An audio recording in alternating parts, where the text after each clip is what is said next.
ನೋಡಿದ್ರ ನಿಮ್ಮ ಮಗನ್ನ ನನ್ನ ಮುಂದೆನೆ ಧೈರ್ಯವಾಗಿ ನಿಂತ್ಕೊಂಡು ನಾನೊಂದು ಹುಡುಗಿನ ಪ್ರೀತಿಸಿದ್ದೀನಿ, ಅವಳನ್ನೇ ಮದುವೆ ಮಾಡ್ಕೋತೀನಿ ಅಂತ ಹೇಳ್ತಾನಲ್ಲ ಅವನು. ಮೊದಲು ಹೀಗಿರ್ಲಿಲ್ಲ ರೀ ಅವನು. ಅವಳು ಯಾವಳ ಹಿಂದೆನ ಬಿದ್ದು ಅವಳು ಮಾತು ಕಟ್ಕೊಂಡು ಹೀಗೆ ಮಾತಾಡ್ತಾ ಇದ್ದಾನೆ. ಅವಳಿಗೆ ಎಂತ ದಿಮಾಕು, ಎಂತ ಧೈರ್ಯ ಇರ್ಬೋದು.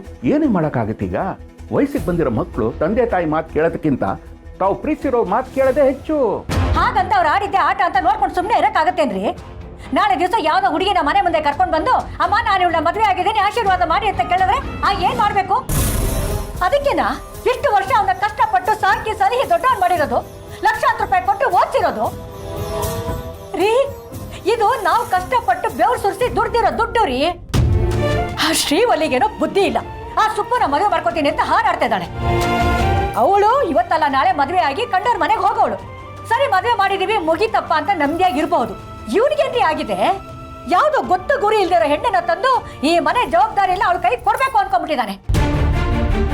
ನಾಳೆ ದಿನ ಈ ಆಸ್ತಿ ಪಾಸ್ತಿ ಎಲ್ಲ ಅವನ ಹೆಸರಿಗೆ ತಾನೇ ಹೋಗುತ್ತೆ. ಇದೆಲ್ಲವೂ ಆ ಭಿಕಾರಿ ಕೈ ಕೊಟ್ಟು ನಮಗ್ ಮೂಲೆ ಕೂರಿಸ್ತಾನಷ್ಟೇ. ಈಗ ನಾನು ಏನ್ ಮಾಡುವಂತೆ? ಬೆಳೆದಿರೋ ಮಗನಿಗೆ ಬೈಕ್ ಬುದ್ಧಿ ಹೇಳೋದು ಕಷ್ಟನೇ. ಒಂದ್ ಮಾತಂದ್ರೆ ತಿರ್ತಿ ಇನ್ನೊಂದ್ ಮಾತಂತಾರೆ ಈಗಿನ ಕಾಲದ ಮಕ್ಕಳು. ಇವ್ರನ್ನ ಹ್ಯಾಕ್ ದಾರಿ ತರೋದು? ಇವನನ್ನ ದಾರಿ ತರಕಾಗ್ತಾ ಇದ್ರೆ ಇವಳನ್ನ ದಾರಿ ತಪ್ಪಿಸಿದಾಳಲ್ಲ ಅವಳಿಗೆ ಬಿಸಿ ಮುಟ್ಸಿದ್ರೆ ಇವನು ತಾನಾಗೆ ದಾರಿಗೆ ಬರ್ತಾನೆ. ಅದೇನೋ ಸರಿ, ಅವಳು ಯಾರು ಏನು ಅಂತ ಗೊತ್ತೇ ಇಲ್ವಲ್ಲ. ಈ ನನ್ನ ಮಗನ್ ಕೇಳಿದ್ರೆ ಏನು ಹೇಳೋದೇ ಇಲ್ವಲ್ಲ. ಬಾಯಿ ಬಿಡಿಸ್ತೀನಿ ರೀ. ಅವನ ರೂಟಲ್ಲೇ ಹೋಗಿ ಅವಳ ಬಗ್ಗೆ ಅವನ ಹತ್ರನೇ ತಿಳ್ಕೊತೀನಿ. ಆಮೇಲಿದೆ ಅವಳಿಗೆ ಮಾರಿ ಹಬ್ಬ. ನನ್ನ ಮಗನ್ ತಲೆ ಕೆಡಿಸಿ ನನ್ನ ಮನೆಗೆ ಬಂದು ನನ್ನ ತಲೆ ಮೇಲೆ ಕೂತ್ಕೊಂಡು ಸವಾರಿ ಮಾಡ್ಬೇಕು ಅನ್ಕೊಂಡಿದ್ದಾಳೆ. ಈ ಇಂದ್ರಮ್ಮ ಅಷ್ಟು ಸುಲಭವಾಗಿ ಜಗ್ಗವಳಲ್ಲ. ಈ ಲವ್ ಗಿವು ಅಂತ ಹುಚ್ಚಿಡ್ತಿದ್ದಾಳಲ್ಲ ಅವಳನ್ನ ವಿಚಾರಿಸ್ಕೋತೀನಿ. ಇನ್ನು ಜನ್ಮದಲ್ಲೇ ನಮ್ಮ ಮನೆ ಕಡೆ ತಲೆ ಹಾಕಿ ಮಲಗಬಾರ್ದು, ಹಾಕ್ ಮಾಡ್ತೀನಿ. ಅಪ್ಪ ಇಂಥ ಅತ್ತೆ ಮನೆಗೆ ಹೋಗೋ ಬದಲು ಹಾಳು ಬಾವಿಗೆ ಬಿದ್ದೋದು ವಾಸಿ ಅಪ್ಪ ಅಂತ ಅವಳಿಗೆ ಅನಿಸ್ಬೇಕು. ಹಾಗೆ ಮಾಡ್ತೀನಿ ನಾನು. ಬಿಡಲ್ಲ, ನಾನಂತೂ ಅವಳನ್ನ ಸುಮ್ಮನೆ ಬಿಡಲ್ಲ ರೀ. ನಾಳೆನೆ ಅವಳು ಯಾರು ಅಂತ ತಿಳ್ಕೊತೀನಿ.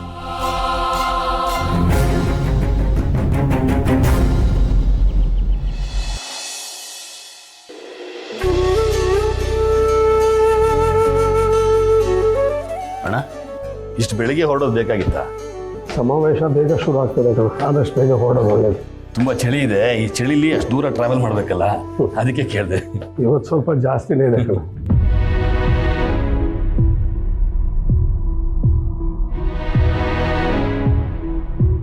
ಸುರೇಂದ್ರ ಅಣ್ಣ, ಇವಳು ಯಾಕೆ ಇಷ್ಟು ಬೇಗ ಇದ್ದಿದ್ದಾಳೆ? ತಣ್ಣೀರಲ್ಲಿ ಸ್ನಾನ ಮಾಡ್ಕೊಂಬಂದು ಪೂಜೆ ಮಾಡ್ತಿದ್ದಾಳೆ. ತಣ್ಣೀರ? ಹ್ಞೂ ಅಣ್ಣ, ವ್ರತ ಮಾಡ್ತಿದ್ದಾಳೆ. ಪುಷ್ಕರಣಿ ಉತ್ಸವದಲ್ಲಿ ಕಳಸವರಕ್ಕೆ ವ್ರತ ಮಾಡಬೇಕಲ್ಲ, ಅದರಲ್ಲಿ ಇದು ಒಂದು. ನಾವು ಈ ಚಳಿಲಿ ಆಚೆ ಹೇಗಪ್ಪ ಹೋಗೋದು ಅಂತ ಯೋಚನೆ ಮಾಡ್ತಾ ಇದ್ದೀವಿ. ಆದರೆ ಶ್ರಾವಣಿ ಈ ಚಳಿಲಿ ಅದು ಹೇಗೆ ಪೂಜೆ ಮಾಡ್ತೀವಳೋ ಆ ದೇವರಿಗೆ ಗೊತ್ತು. ನಾ ಈ ವ್ರತದ ನಿಯಮಗಳನ್ನು ಅವಳು ತುಂಬ ಸೀರಿಯಸ್ ಆಗಿ ತೊಗೊಂಡಿದ್ದಾಳೆ.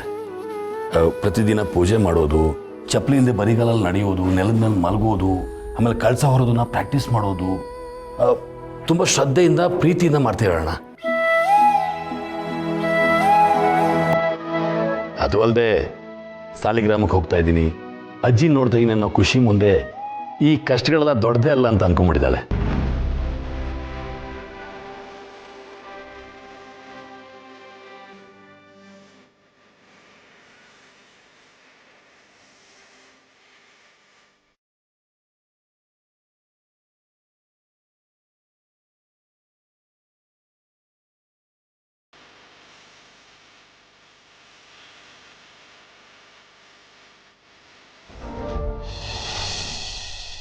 ಹಾಲಲ್ಲಾದರೂ ಹಾಕು, ನೀರಲ್ಲಾದರೂ ಹಾಕು ರಾಘವೇಂದ್ರ. ಹಾಲಲ್ಲಿ ಕೆನೆಯಾಗಿ ನೀರಲ್ಲಿ ನೀನಾಗಿ ಹಾಯಾಗಿರುವೆ ರಾಘವೇಂದ್ರ. ಬದಲಾವಣೆ ಅನ್ನೋದು ಜಗತ್ತಿನ ನಿಯಮ ಅನ್ನೋದು ನಿಜ. ಆದರೆ ಜಗತ್ತೇ ಅನುಮಾನ ಪಡೋಷ್ಟು ಬದಲಾವಣೆ ಆಗೋಟ್ರೆ ಹೇಗೋ ನಂಬುದು?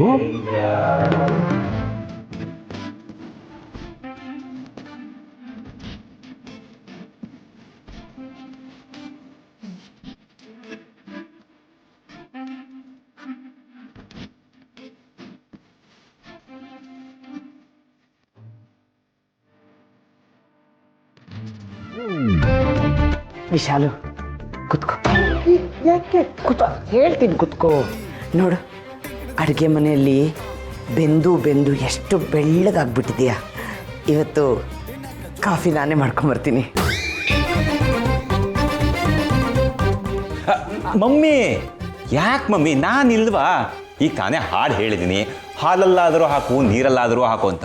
ಗಟ್ಟಿ ಹಾಲು ಹಾಕಿ ಅದಕ್ಕೊಂಚೂರು ನೀರು ಹಾಕಿ ಹಾಗೆ ಸಕ್ಕರೆ ಉಪ್ಪು ಎಲ್ಲ ಹಾಕಿ ಈಗಲೇ ಕಾಫಿ ಮಾಡ್ಕೊಂಡು ಬಂದ್ಬಿಡ್ತೀನಿ. ಅಯ್ಯೋ ಸುಂದರ ದರಿದ್ರ, ಸಕ್ಕರೆ ಉಪ್ಪು ಜೊತೆ ಖಾರದ ಪುಡಿನೂ ಹಾಕೊಂಬರ್ತೀನಿ. ಅಯ್ಯೋ ಶಿವನೇ,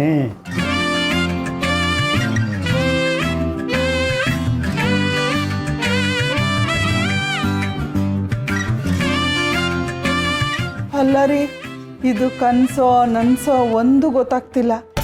ನನ್ನ ಹಾಲಲ್ಲಿ ಕೂರಿಸಿ ಗಟ್ಟಿ ಹಾಲು ಹಾಕ್ಕೊಂಡು ಕಾಫಿ ಮಾಡ್ಕೊಂಡು ಬರ್ತೀನಿ ಅಂತ ಹೋದ್ರಲ್ಲ, ನನ್ನ ಕೈಲಿ ಇದನ್ನು ನಂಬಕ್ಕೆ ಆಗ್ತಾ ಇಲ್ಲ.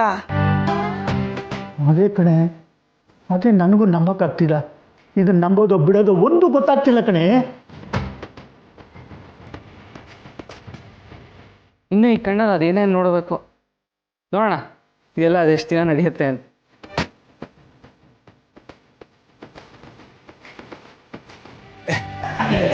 ನಾನೇ ಮಾಡಿದ್ದೆ. ಕಾರ್ತಿಕೇಯ ತಗೊಂಬ, ಧನಲಕ್ಷ್ಮಿ ವರಲಕ್ಷ್ಮಿ ನನಗೆ ಪ್ಲೇಟ್.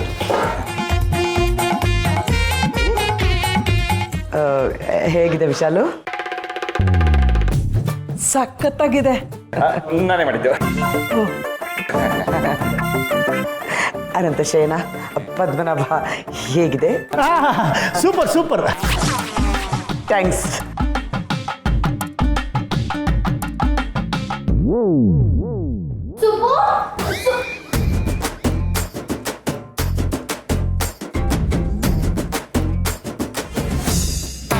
ಈ ಹುಡುಗಿಗೂ ಈ ಮನೆಗೂ ಬಹಳ ಅಟ್ಯಾಚ್ಮೆಂಟ್ ಇರೋ ಥರ ಕಾಣಿಸ್ತಿದೆ. ಸುಬ್ಬು ಮೇಲೆ ಇವಳಿಗೇನೋ ಒಂಥರ ಫೀಲಿಂಗ್ ಇದೆ. ಅದು ಸುಬ್ಬು, ನಿನ್ನ ಹತ್ರ ಏನೋ ಮಾತಾಡಬೇಕಾಗಿತ್ತು. ಮಾತಾಡು. ಹೊರಗಡೆ ಬಾ.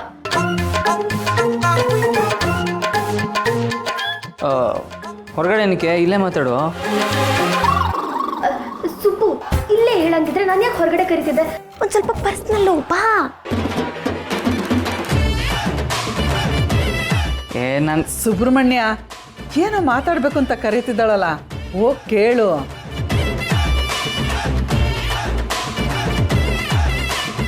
ಬಾ ಸುಬ್ಬು. ನಡಿ, ಆಯಿತು.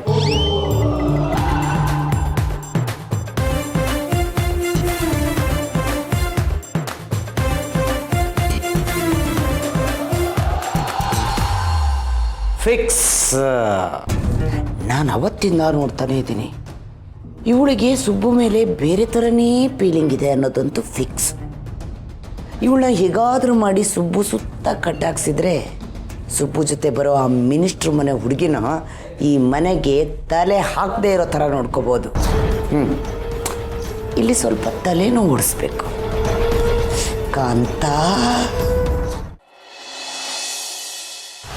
ಅವಳು ಯಾರು ಅಂತ ನನ್ನ ಮಗನ ಕಡೆಯಿಂದ ಬಾಯಿ ಬಿಡಿಸ್ಬೇಕು.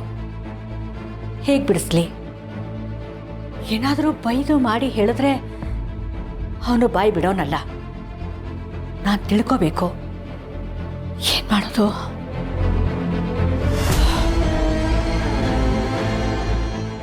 ನಾನು ಇವಾಗ ಮನೆಗೆ ಬಂದೆ. ಪ್ರಾಜೆಕ್ಟ್ನ ಮೇಲ್ ಮಾಡ್ತೀನಿ.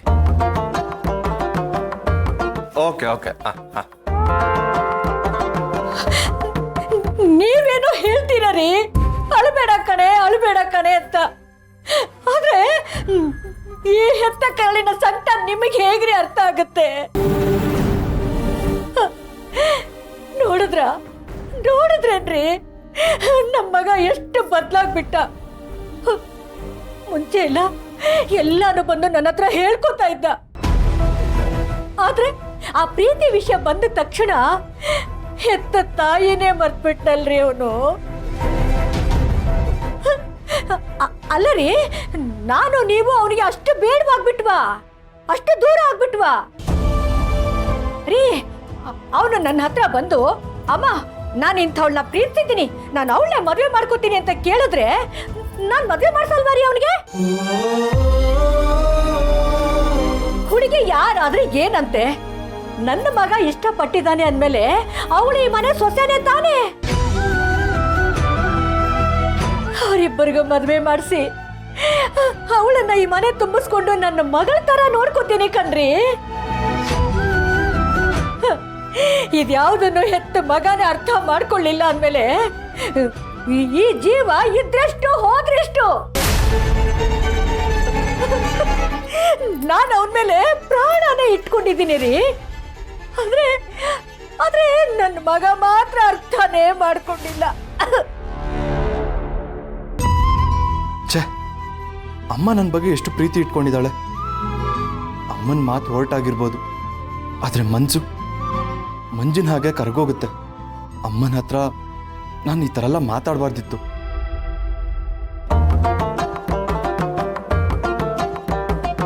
ಅಯ್ಯೋ, ನನ್ನ ಮಗನ್ ನೊಂದ್ಕೋತಾ ಇದ್ದಾನ. ಬೇಡ ರೀ, ಬೇಡ. ನನ್ನ ಮಗನೇ ನನ್ನನ್ನ ಇಷ್ಟು ತಾತ್ಸಾರ ಮಾಡ್ತಿದ್ದಾನೆ ಅಂದ್ಮೇಲೆ ನಮಗೆ ಜೀವನನೇ ಬೇಡ. ಅವನ್ ಇಷ್ಟ ಬಂದವ್ರನ್ನ ಮದುವೆ ಆಗಿ ನೆಮ್ಮದಿ ಆಗಿರ್ಲಿ. ನಾವೆಲ್ಲರೂ ಹೋಗ್ಬಿಡೋಣ, ನಡೀರಿ. ಅಮ್ಮನ ಅರ್ಥ ಮಾಡ್ಕೊಳ್ದೆ ನಾನು ತುಂಬ ದೊಡ್ಡ ತಪ್ಪು ಮಾಡಿಬಿಟ್ಟೆ. ನಾನು ಇಷ್ಟಪಟ್ಟವಳನ್ನ ಮದುವೆ ಮಾಡಿಸೋ ಅಷ್ಟು ದೊಡ್ಡ ಮನಸ್ಸು ನಮ್ಮ ಅಮ್ಮನಿಗಿದೆ ಅಂತ ನನಗೆ ಗೊತ್ತೇ ಆಗಲಿಲ್ಲ. ಇಲ್ಲ, ಅಮ್ಮನ ಹತ್ರ ನಾನೆಲ್ಲ ಹೇಳ್ಕೋಬೇಕಿತ್ತು.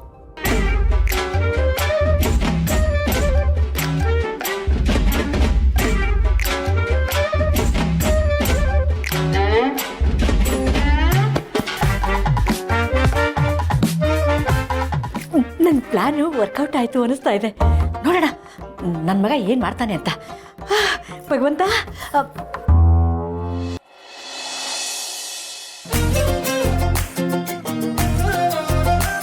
ಅಲ್ಲಿ ಎಲ್ಲಿ ಎದುರುಗಡೆನೂ ಮಾತಾಡಲ್ಲ ಅಂತಿದ್ಯಾ, ಇಲ್ಲಿದ್ರು ಮಾತಾಡಲ್ಲ ಅಂತಿದ್ಯಾ, ಅದೇನು ಹೇಳ್ಸಿವಲ್ಲಿ?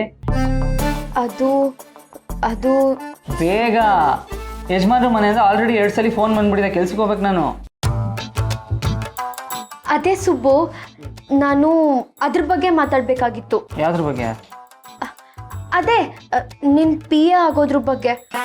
ಶ್ರಾವಣಿ ಏನೋ ಒಪ್ಪಿಗೆ ಕೊಟ್ಟಿದ್ದಾಳೆ, ಆದ್ರೆ ನೀನೇ ಅಲ್ವಾ ಇಂಟರ್ವ್ಯೂ ತಗೋಬೇಕು.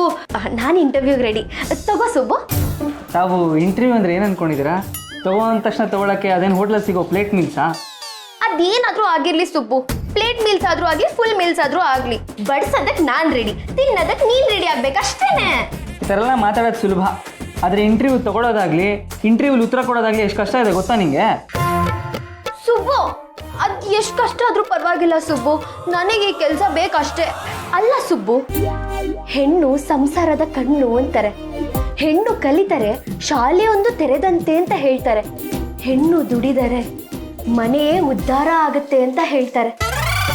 ಓಹೋ, ತಾವು ಇದನ್ನೆಲ್ಲ ಎಲ್ಲಿ ಕಲ್ತ್ಕೊಂಡ್ಬಂದ್ರು? ಅದೇ ಸುಬ್ಬು, ಇಂಟರ್ವ್ಯೂ ಅಂದಮೇಲೆ ಒಂದಿಷ್ಟಾದ್ರೂ ಪ್ರಿಪ್ರೇಷನ್ ಬೇಡವಾ? ಅದಕ್ಕೆ ಇದೆಲ್ಲ. ಸುಬ್ಬು, ನೀನು ಯಾವಾಗ ಇಂಟರ್ವ್ಯೂ ತಗೋತೀಯಾ ಅದನ್ನ ಹೇಳು ಮೊದಲು. ಆಯ್ತು, ನಾನು ಇದ್ರ ಬಗ್ಗೆ ಮೇಡಮ್ ಹತ್ರ ಮಾತಾಡಿ ಹೇಳ್ತೀನಿ, ಆಯ್ತಾ? ಹ್ಞೂ ಸುಬ್ಬು, ಮಾತಾಡು. ನಿಮ್ಮ ಮನೆ ಓನರ್ ಮಗಳಂತ ಆಗ್ಲಿ, ನಿನ್ ಕ್ಲೋಸ್ ಫ್ರೆಂಡ್ ಅಂತ ಆಗ್ಲಿ, ಯಾವ ಇನ್ಫ್ಲೂಯೆನ್ಸು ಬೇಡ. ನನ್ನ ಟ್ಯಾಲೆಂಟು, ನನ್ನ ಕೆಪಾಸಿಟಿ ನೋಡ್ಕೊಂಡೆ ಓಕೆ ಮಾಡು. ಓಕೆನಾ? ತಮಗೆ ಅಗಾಧವಾದ ಪ್ರತಿಭೆ ಇದೆ ಅಂತ ನಮಗೆ ಗೊತ್ತು. ನಾವು ಇದ್ರ ಬಗ್ಗೆ ಯೋಚನೆ ಮಾಡ್ತೀವಿ. ಸರಿ Subbu, thank you so much. ಇಂಟರ್ವ್ಯೂಗೆ ಕರಿತೀಯ ತಾನೆ? ಕರಿತೀನಿ ಅಂತ ಹೇಳಿದ್ನಲ್ಲ. ಸರಿ, ಹಾಗಿದ್ರೆ ಸುಬ್ಬು, ನಿನಗೂ ಲೇಟ್ ಆಯ್ತು, ಮೊದಲು ಹೋಗಿ ಶ್ರಾವಣಿ ಹತ್ರ ಮಾತಾಡು. ನಾನು ಹೋಗ್ತೀನಿ, ಇಂಟರ್ವ್ಯೂಗೆ ಕರಿಬೇಕು.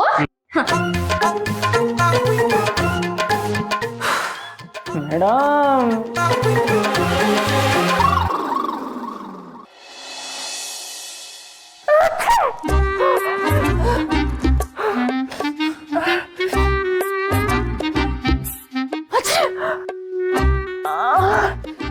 ಶ್ರಾವಣಿ, ನನ್ನ ಮಾತು ಕೇಳಮ್ಮ, ಡಾಕ್ಟ್ರ್ ಹತ್ರ ಹೋಗೋಣ ಬಾ. ಅಯ್ಯೋ, ಶೀತ ಇವತ್ತಿರುತ್ತೆ, ನಾಳೆ ಹೋಗುತ್ತೆ ಚಿಕ್ಕಮ್ಮ. ಡಾಕ್ಟರ್ ಹತ್ರ ಎಲ್ಲ ಯಾಕೆ ಹೋಗ್ಬೇಕು? ಶ್ರಾವಣಿ, ಟ್ರೀಟ್ಮೆಂಟ್ ತಗೊಳ್ದೆ ಅದು ಹೇಗಮ್ಮ ಹೋಗುತ್ತೆ? ನೀನು ನಾಳೆನೋ ತಣ್ಣೀರು ಸ್ನಾನ ಮಾಡಬೇಕು, ನಾಡಿದ್ದು ತಣ್ಣೀರು ಸ್ನಾನ ಮಾಡಬೇಕು. ಶೀತ ಅನ್ನೋದು ಜಾಸ್ತಿ ಆಗ್ತಾ ಹೋಗುತ್ತೆ ಹೊರತು ಕಡಿಮೆ ಆಗೋದಿಲ್ಲ. ಹೋಗ್ಲಿ, ಡಾಕ್ಟ್ರನ್ನಾದರೂ ಮನೆಗೆ ಕರೆಸ್ಬಿಡ್ಲಾ? ಅಯ್ಯಯ್ಯೋ ಬೇಡ ಚಿಕ್ಕಮ್ಮ, ನಾನು ಹುಷಾರಾಗ್ತೀನಿ ಅಂತ ಹೇಳ್ತಿದ್ದೀನಲ್ಲ. ಶ್ರಾವಣಿ ಅಕ್ಕ, ಯಾಕೆ ಡಾಕ್ಟರ್ ಅಂದ್ರೆ ಭಯನಾ? ಏನಿದು ಶ್ರಾವಣಿ? ಅಲ್ಲ, ನಮ್ಮ ಪಿಂಕಿನೇ ಹೆದರ್ಕೊಳ್ಳೋದಿಲ್ಲ. ಹೋಗಿ ಹೋಗಿ ನೀನು ಚಿಕ್ಕ ಹುಡುಗಿ ಥರ ಆಡ್ತಿದ್ಯಲ್ಲ. ಏನು ಮೇಡಮ್, ಹುಷಾರಿಲ್ಲ ಅಂತಿದ್ರಲ್ಲ, ಹೇಗಿದ್ದೀರಾ ಈಗ? ನಾನು ಆರಾಮಾಗಿದ್ದೀನಿ ಸುಬ್ಬು. ನನಗೇನಾಗಿದೆ? ಗೊತ್ತಾಗ್ತಾ ಇದೆ ಇಷ್ಟು ಆರಾಮಾಗಿದ್ದೀರಾ ಅಂತ. ಹೋಗ್ಲಿ, ಡಾಕ್ಟರ್ ಹತ್ರ ಹೋದ್ರಾ? ಇಲ್ಲ ಸುಬ್ಬು, ಆಗ್ಲಿಂದ ಹೇಳ್ತಿದ್ದೀನಿ ಹಾಸ್ಪಿಟಲ್ಗೆ ಹೋಗೋಣ ಅಂತ. ನೀನಾದರೂ ಅವಳಿಗೆ ಸ್ವಲ್ಪ ಬುದ್ಧಿ ಹೇಳು. ನಮ್ಮ ಮಾತಂತೂ ಕೇಳೋದೇ ಇಲ್ಲ ಶ್ರಾವಣಿ. ಹೌದು, ಶ್ರಾವಣಿ ಅಕ್ಕಂಗೆ ಸುಬ್ಬು ಅಣ್ಣನೇ ಡಾಕ್ಟ್ರು. ಮೇಡಮ್, ಈ ಥರ ಹುಷಾರಿಲ್ಲ ಅಂತ ಹಾಸಿಗೆ ಹಿಡಿದ್ರೆ ನಾನು ಸಾಲಿಗ್ರಾಮಕ್ಕೆ ಹೋಗಿ ಕಳ್ಸ ಹೊರಕ್ಕಾಗುತ್ತಾ ಮೇಡಮ್? ಅದು ಕಳ್ಸನೂ ನೀವೇ ಹೊರಬೇಕು, ಪೂಜೆನೂ ನೀವೇ ಮಾಡಬೇಕು. ಆ ಥರ ಇದ್ದಾಗ ಆರೋಗ್ಯವಾಗಿ ಸ್ಟ್ರಾಂಗ್ ಆಗಿರ್ಬೇಕಲ್ವಾ? ನಾನು ಏನು ಸ್ಟ್ರಾಂಗ್ ಆಗಿದ್ದೀನಿ ಈ ಥರ ಆಕ್ಷಿ ಅಂತಿದ್ರೆ ಕಳ್ಸ ಹೊತ್ತಂಗೆ ಅಭಿಷೇಕ ಮಾಡ್ದಂಗೆ. ಮತ್ತೀಗೇನು ಮಾಡು ಅಂತೀಯ Subbu? Good question madam. Very simple. ನಿಮಗೆ ಶೀತ ಆಗಿದೆ ಅಂತ ಫೋನ್ ಮಾಡಿದ್ರು. ಬರ್ತಾ ಅಮ್ಮನ ಹತ್ರ ಕಷಾಯದ ಪುಡಿ ಮಾಡಿಸ್ಕೊಂಬಂದಿದ್ದೆ. ಏನಿಲ್ಲ, ಇದನ್ನ ನೀರಿಗೆ ಹಾಕಿ ಬಿಸಿಯಾಗಿ ಕುದಿಸಿ ಕುಡಿದ್ಬಿಟ್ರೆ ನಿಮ್ಮ ಆಕ್ಷಿ ಅಂತಿದ್ದೀರಲ್ಲ, ಅದು ಪಕ್ಷಿ ಥರ ಹಾರೋಗ್ಬಿಡುತ್ತೆ ಮೇಡಮ್. ಕಷಾಯನ? ಅದೇ ಕಷಾಯ ಕಹಿಯಾಗಿರುತ್ತಲ್ಲ ಸುಬ್ಬು. ಕಹಿ ಮದ್ದುಗಳೇ ಆರೋಗ್ಯಕ್ಕೆ ಒಳ್ಳೇದು. ಸುಬ್ಬು, ಅದನ್ನ ಕೊಡಿಲಿ ನನಗೆ. ತೊಳಿ. ನೀರಲ್ಲಿ ನಾನು ಕುದಿಸ್ಕೊಂಡು ತಗೊಂಬರ್ತೀನಿ. ಕುಡಿಲಿಲ್ಲ ಅಂತ ಅಂದ್ರೆ ಮೂಗ್ ಹಿಡಿದು ಕುಡಿಸಿದ್ರೆ ಆಯ್ತು. ಪಿಂಕಿ ಬಾ.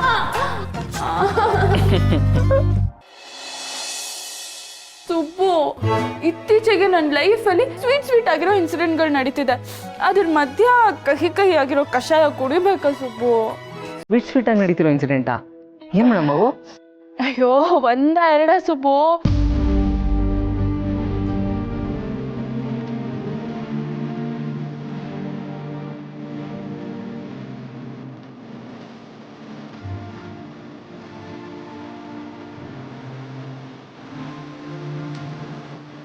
Super madam. ಇಷ್ಟು ಕಷ್ಟಪಟ್ಟು ವ್ರತ ಮಾಡ್ತಿರೋದಕ್ಕೆ ದೇವರು ಯಾವುದೋ ರೂಪದಲ್ಲಿ ವರ ಕೊಡ್ತಾ ಇದ್ದಾನೆ. ನೋಡಿದ್ರಾ ನಾನು ಹೇಳಿದ ನಿಜ?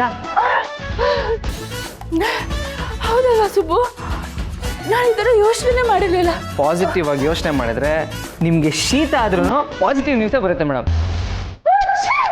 ನೋಡಿ, ಇದು ನಿಜಾನೇ. ಸರಿ ಹೋಯ್ತು. ಇವತ್ತು ನೀನೇನಾದ್ರೂ ನನ್ನ ಮುಂದೆ ನಿಂತ್ಕೊಂಡ್ಬಿಟ್ರೆ ನೀನು ಆಡೋ ಮಾತೆಲ್ಲ ನಿಜ ಆಗ್ಬಿಡುತ್ತೆ. ಆದರೂ ಥ್ಯಾಂಕ್ಸ್ ಮೇಡಮ್. ಥ್ಯಾಂಕ್ಸಾ? ನನಗೆ ಶೀತ ಆದರೆ ನೀನು ಯಾಕೆ ಥ್ಯಾಂಕ್ಸ್ ಹೇಳ್ತಿದ್ಯಾ?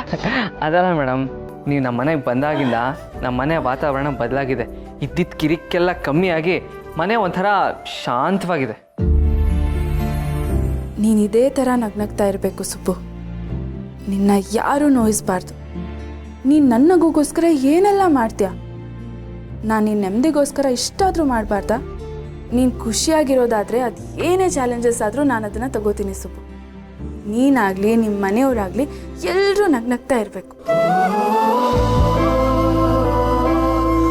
ಆದರೂ ಒಂದು ಕಿರಿಕ್ ಮಾತ್ರ ಕಮ್ಮಿ ಆಗಿಲ್ಲ ಮೇಡಮ್. ಕಿರಿಕ? ಏನು ಕಿರಿಕ್ ಸುಬ್ಬು? ಶ್ರೀವಲ್ಲಿದ್ದು ನನ್ನ ಎದುರುಗಡೆ ಸಿಕ್ಕಿದಾಗೆಲ್ಲ ಇಂಟರ್ವ್ಯೂ ತಗೋ ಅಂತ ತಲೆ ತಿಂತಾ ಇದ್ದಾಳೆ. ಹೌದಾ? ಹಾಗಾದ್ರೆ ಶ್ರೀವನ್ನ ಇಲ್ಲೇ ಮನೆಗೆ ಕರ್ಸ್ಬಿಡು, ಇಲ್ಲೇ ಮಾತಾಡೋಣ. ಮೇಡಮ್, ಮನೆ ತುಂಬ ಜಿಲ್ಲೆ ಓಡಾಡ್ಕೊಂಡು ಟಾರ್ಚರ್ ಕೊಡ್ತಾ ಇದೆ ಅಂದರೆ ತೊಗೊಂಡು ಜೋಬಲ್ಲಿ ಇಟ್ಕೊಂಡಂಗೆ ಆಯಿತು. ಜೋಬಲ್ಲಾದರೂ ಇಟ್ಕೋ, ತಲೆ ಮೇಲಾದರೂ ಇಟ್ಕೋ. ನಾನು ಅವಳಿಗೆ ಕೆಲಸ ಕೊಡ್ತೀನಿ ಅಂತ ಮಾತು ಕೊಟ್ಟಾಗಿದೆ. ನಾನು ಅವಳಿಗೆ ಕೆಲಸ ಕೊಟ್ಟೇ ಕೊಡ್ತೀನಿ. ನಾನು ಮಾತು ತಪ್ಪಲ್ಲ. ಅವಳನ್ನ ಈಗಿಂದೀಗಲೇ ಈ ಮನೆಗೆ ಕರ್ಸು.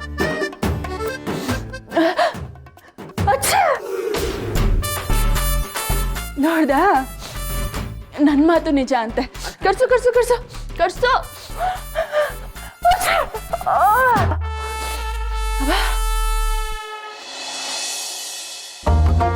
ಅಲ್ಲ, ಇವನು ಯಾಕೆ ಇಷ್ಟೊತ್ತಾದರೂ ಬರಲಿಲ್ಲ? ನಾನು ನಾಟಕ ಮಾಡಿದ್ದು ವರ್ಕೌಟ್ ಆಗಲಿಲ್ವಾ ಅಂತ. ಏನಾಯ್ತು?